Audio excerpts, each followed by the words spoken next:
Bismillahirrahmanirrahim. Assalamualaikum warahmatullahi wabarakatuh.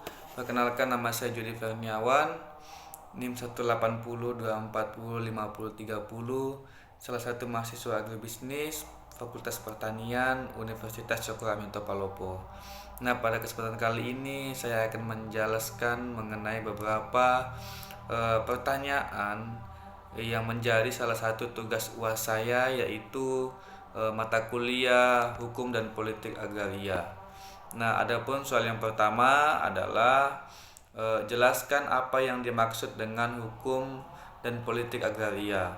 Nah, jawabannya adalah secara etimologi, hukum adalah seperangkat aturan tingkah laku manusia yang berlaku dalam masyarakat. Sedangkan agraria artinya yaitu tanah, ladang, tanah pertanian, segala yang berkaitan dengan tanah.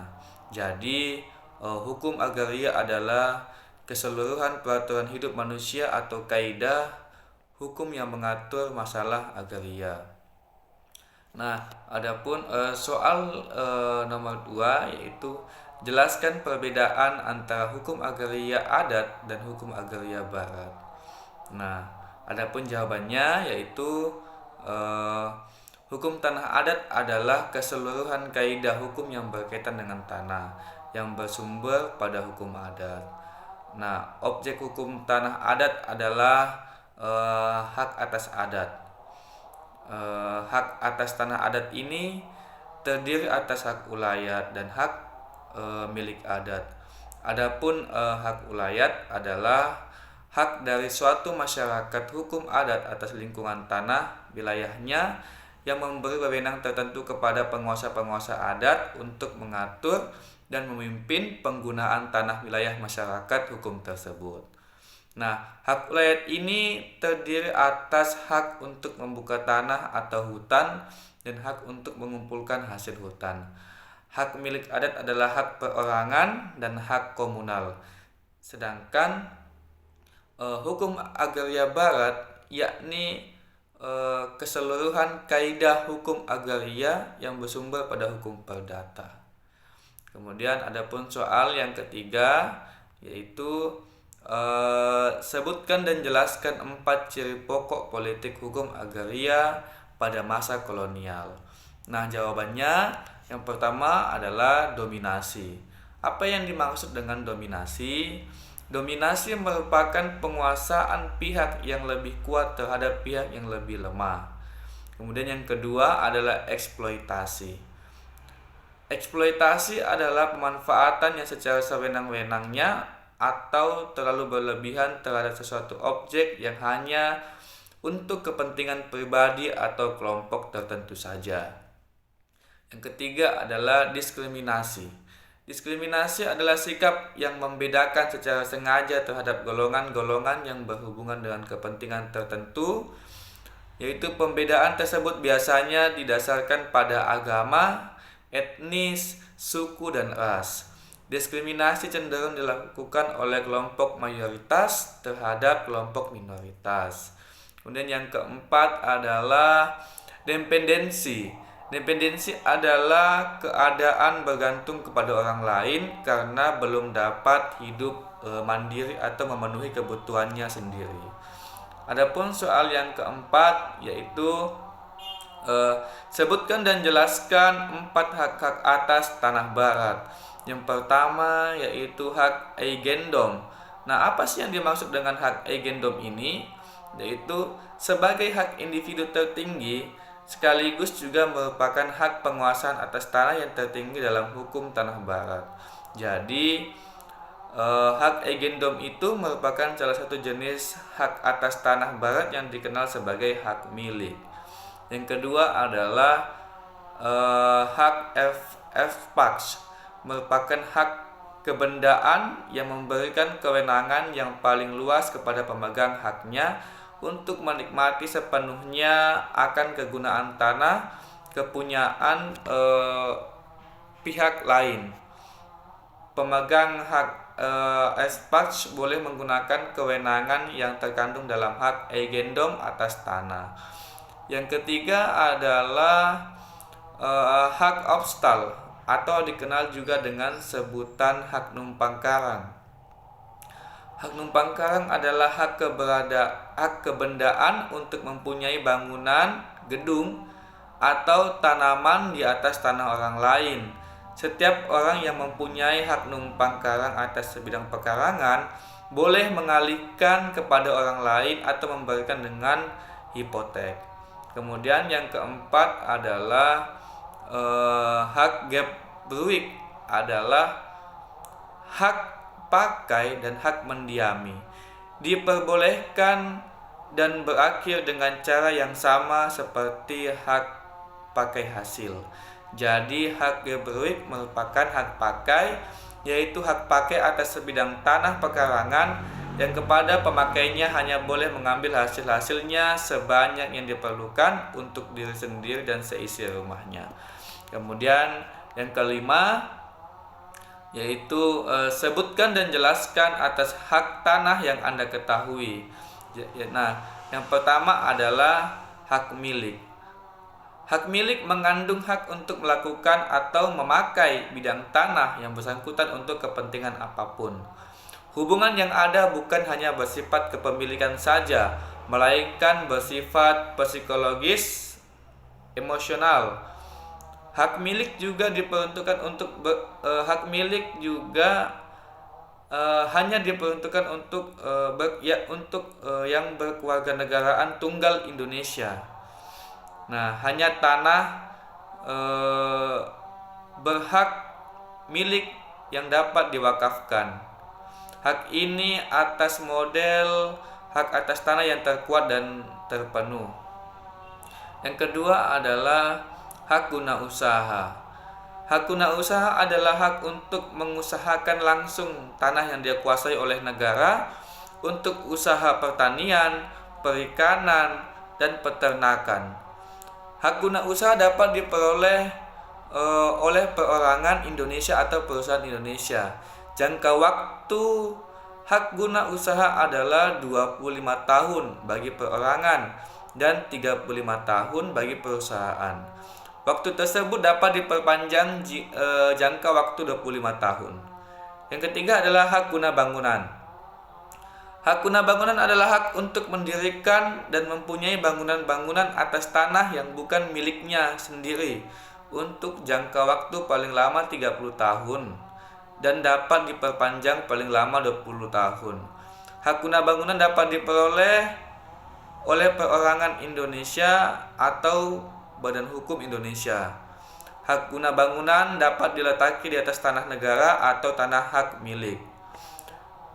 Yang keempat adalah hak pakai. Hak pakai adalah hak untuk menggunakan dan atau untuk memungut hasil dari tanah yang dikuasai langsung oleh negara atau milik orang lain. Namun, hak tersebut muncul bukan karena perjanjian sewa atau perjanjian pengolahan tanah. Baik warga negara Indonesia maupun warga negara asing dapat memiliki hak pakai. Begitu pula dengan Badan Hukum Indonesia dan Badan Hukum Asing. Yang kelima adalah hak membuka tanah dan hak memungut hasil hutan adalah hak untuk memanfaatkan sumber daya dalam hutan yang bersangkutan tanpa hutan tersebut dimiliki oleh si penerima hak. Dan pertanyaan yang keenam yaitu jelaskan yang dimaksud dengan pengadaan tanah dan kepentingan umum dan berikan contohnya. Pengadaan tanah adalah setiap kegiatan untuk mendapatkan tanah dengan cara memberikan ganti rugi kepada yang melepaskan atau menyerahkan tanah, bangunan, tanaman, dan benda-benda yang berkaitan dengan tanah. Selain pengadaan tanah, perlu juga diketahui pengertian tentang kepentingan umum, mengingat pengadaan tanah di Indonesia senantiasa ditujukan untuk kepentingan umum. Memberikan pengertian tentang kepentingan umum bukanlah hal yang mudah, selain sangat rentan karena penilaiannya sangat subjektif, juga terlalu abstrak untuk memahaminya. Sehingga apabila tidak diatur secara tegas, akan melahirkan multitafsir yang pasti akan berimbas pada ketidakpastian hukum dan rawan akan tindakan sewenang-wenang dari pejabat terkait. Namun, hal tersebut telah dijawab dalam pasal Perpres nomor 36 tahun 2005 yang kemudian dirampingkan oleh Perpres 65 tahun nomor 65 tahun 2006, di mana telah ditentukan secara limitatif dan konkret pengertian dari kepentingan umum, yaitu misalnya seperti jalan umum, jalan tol, rel kereta api, yaitu di atas tanah ruang atau atas tanah ataupun di bawah ruang bawah tanah, saluran air minum atau air bersih, saluran pembuangan air dan sanitasi. Selanjutnya adalah waduk, bendungan, bendungan irigasi, dan membangun pengairan lainnya. Yang ketiga yaitu pelabuhan, bandar udara, stasiun kereta api dan terminal, dan fasilitas-fasilitas kesehatan umum pada yang lainnya.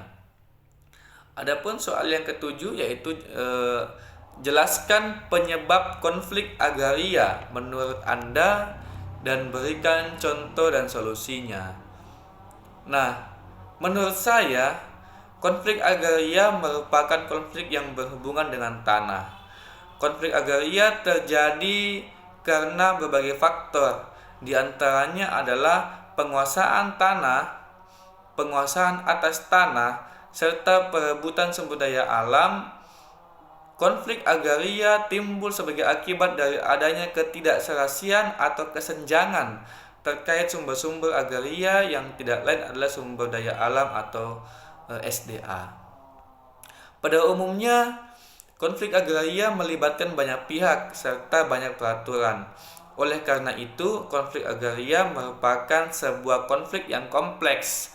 Adapun contoh konflik agraria yang saya ketahui yaitu kasus PT Sindoka yang berada di desa saya, yang dimana dulunya lahan yang dikelola masyarakat setempat diklaim oleh PT Sindoka dan diakui sebagai lahan mereka, dan mereka mengeluarkan surat tanah yang sah, sedangkan masyarakat yang mengelola tidak memiliki surat tanah. Hanya saja mereka menggarap lahan tersebut dari kakek nenek mereka yang terdahulu. Nah, solusinya yaitu pemerintah harus hadir sebagai pihak mediasi dengan PT Sindoka dan duduk bersama untuk mencarikan jalan tengah, seperti misalnya ganti rugi lahan atau ganti rugi tanaman yang mereka kelola selama ini. Nah, adapun soal yang 8 adalah jelaskan hubungan reformasi pertanahan dengan kesejahteraan pertanian. Nah, apa sih hubungannya dengan reformasi pertanian dengan kesejahteraan pertanian? Tentunya hubungannya sangat erat. Persoalan kemiskinan yang melanda masyarakat pedesaan dengan pertanian sebagai basis utamanya adalah salah satu persoalan mendasar terus dihadapi sejumlah daerah di wilayah Indonesia. Salah satu penyebab kemiskinan di pedesaan adalah rendahnya akses petani terhadap tanah serta belum optimalnya pendayagunaan sumber daya lahan pertanian. Reforma agraria menjadi satu-satunya solusi untuk mengentaskan kemiskinan. Hal ini dikarenakan reforma agraria merupakan penataan kembali struktur penguasaan kepemilikan tanah yang lebih adil atau restrukturisasi dalam hal kepemilikan tanah, penguasaan tanah dan pemanfaatan tanah, atau penggunaan sumber-sumber agraria yang dimana diharapkan mampu menciptakan pemerataan dan keadilan dalam kepemilikan tanah sehingga dapat meningkatkan kesejahteraan petani di pedesaan. Nah, baik, itulah tadi ada 8 soal yang telah saya jawab dan saya jelaskan untuk memenuhi tugas UAS saya, yaitu pada mata kuliah Hukum dan Politik Agraria. Demikian dari saya. Apabila ada kata-kata yang salah ucap dari saya mengucapkan banyak mohon maaf. Wabillahi taufiq wal hidayah. Assalamualaikum warahmatullahi wabarakatuh.